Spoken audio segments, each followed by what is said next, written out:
Here's a fun game to play with your kids when teaching them sight words. Now, when our early education kiddos are learning to read, there are steps. First, they need to be able to identify all the letters. Then understand that all the letters make a sound. When they can manipulate those sounds and put them together, they can read CVC words or consonant, vowel, consonant words by easily just sounding them out. Sight words are a whole nother avenue.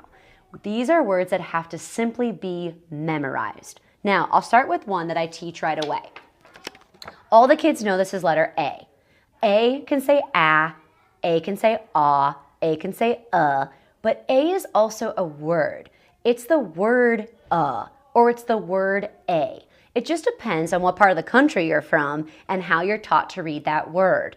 So I teach them that this is the word A or it's also the letter A. So A has a lot of jobs, a word and a letter at the same time. It takes a lot of practice for them to understand the difference of that, but they'll get it.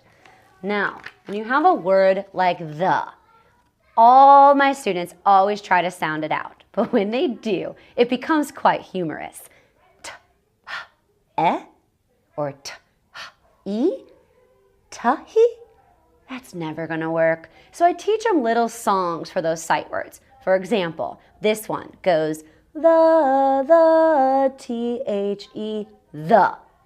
And they know over and over again, whenever they see T-H-E together, that is the word the. Sight word practice can be drill and kill. Flashcards, over and over again. Memorize it. Sight words. We use them all the time. We speak them, we read them, we write them. Now, here's a little game I play to help them to read those words over and over again. I have a simple dice. You can use any kind. My goodness, you could even use a rock and draw the dots on the rock. All they need to do is roll the dice, and I have a form. On my form, there are columns.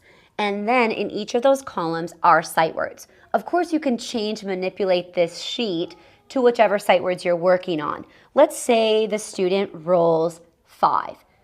Side note, when they have something to play with, like a manipulative, it makes the game that much more fun.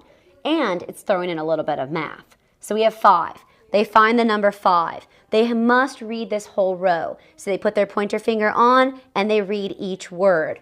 What if they get a word wrong? Then that's my turn as the teacher. I'm always watching. If they read the word wrong, I say my turn, I read it, your turn. They read it again. Then they continue on. It's a fun way to have your kids practice reading every day, especially those tricky sight words that really don't make sense, but we've got to learn them. Thank you.